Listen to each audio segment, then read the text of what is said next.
សួរបងប្អូនអ៊ំពូមីងគ្រប់25ខែក្រុងថ្ងៃនេះខ្ញុំគុណលក់រថយន្តក្រេធ្វើបង្ហាញរថយន្តមួយគ្រឿងបងប្អូនប្រភេទឡានអាជីវកម្មបងប្អូនតោះកុំឲ្យខាតពេកខ្ញុំនាំបងប្អូនមើលឆែកឆេរទាំងអស់គ្នាបងប្អូនណាបាទឡាននេះឆ្នាំ96បងប្អូនណាបាទខ្ញុំបញ្ជាក់មួយតោនកន្លះឆ្នាំ96ប្រភេទឡានពិសេសហ្មងណាបាទកម្ររកបានម៉ាស៊ីនប្រអប់លេខសាក់ស៊ីអីស្អាតបងប្អូនអត់មានច្រេះមានពុកទេណាបងប្អូនណាបាទឆ្នាំ96ជាកូដបូមធូជាកាសលេខនៅកណ្ដាលឯកសារគ្រប់គ្រាន់ត្រឹមត្រូវច្បាស់លាស់បងប្អូនណាបាទបងប្អូនតម្លៃ3880ទេបងប្អូនណាចាប់អារម្មណ៍ចាក់ទៅមកបានភ្លើងគឺច្បាស់គ្រប់គ្រាន់បងប្អូនណាទៅកញ្ចក់ផ្លិតទៅដើរដំណើរការទាំងអស់បងប្អូនណាទីតាំងក្រុងបាត់ដំបងបងប្អូនខ្ញុំធ្វើទាំងរឿងល្ងិតតិចបងប្អូនជាសាយរវល់មែនទេថ្ងៃនេះទៅមកដល់ផ្ទះមិញបងហើយឡាននេះមានលក្ខណៈពិសេសបងសបកថ្មីទាំងអស់6គ្រាប់បងប្អូនណា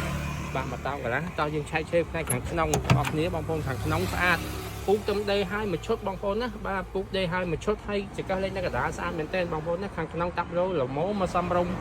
បាទសេវាកម្មយកដល់ផ្ទះបានបងប្អូនបាទបងប្អូននៅខេត្តណាក៏យកទៅបានដែរបាទបងប្អូនបាទនេះបងប្អូនជួយទេសនាមួយខ្ញុំប្រភេទឡាននៅស្អាតមែនទេបងប្អូនឃើញទេហើយប្រយោជន៍ធំបំផុតឡាននេះឡើងកង់វង15ហើយបងប្អូនណាទីទូទៅពួកនេះ13 550 13អានេះ650 15យើងឡើងទាំងស្ទះឡើងទាំងបូមឡើងទាំងប៉ុងឡើងទាំងកង់យ៉ានទាំងអស់បងប្អូនណាមកឈុតគឺយើងឡើងសម្រាប់ដឹកហើយបងប្អូនបាទបងប្អូនខាងបាតអីវិញស្អាតទេល្មមមកសំរុំមានចម្រឹងដែកល្អមែនតើបងប្អូនណាបាទអានេះកម្រាលឡានហើមខ្ញុំយកមកហាលបងប្អូនបាទនេះផ្នែកខាងក្រោយបងប្អូនអញ្ជើញទស្សនាមើលខាងក្នុងប៉ុងយើងប៉ុង2តោនកន្លះអាហ្នឹងស្ទះគឺយើងឡើងហើយមួយជាន់ហើយបូមឡើងហើយគឺឡានរៀបចំសម្រាប់ដឹកឡាននេះម្ចាស់មុន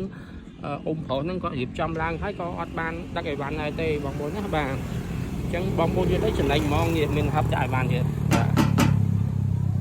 ឆ្នាំខ្ពស់ទៀតឆ្នាំ96បងប្អូនចាប់អារម្មណ៍ទៀតទៅមកបានណាបងប្អូនបាទអរគុណច្រើនបងប្អូនអរគុណធានាគុណភាពមកពិសេសហ្មងសាក់ស៊ីស្អាតបាទសាក់ស៊ីមានពុកមានច្រែកទេបងប្អូនបាទលេខសាក់ស៊ីកំនៅស្រីនមកទាំងអស់ប្រភេទឡានមានពុនមានអីត្រឹមត្រូវបងប្អូនណាបាទមិនមែនឡាននេះទេណាបងប្អូនបាទឡានក្រេនេះនេះ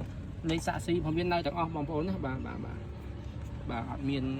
ពុកមានច្រែកទេបងប្អូនបាទអរគុណច្រើនបងប្អូនអរគុណបាទជម្រាបលាបាទ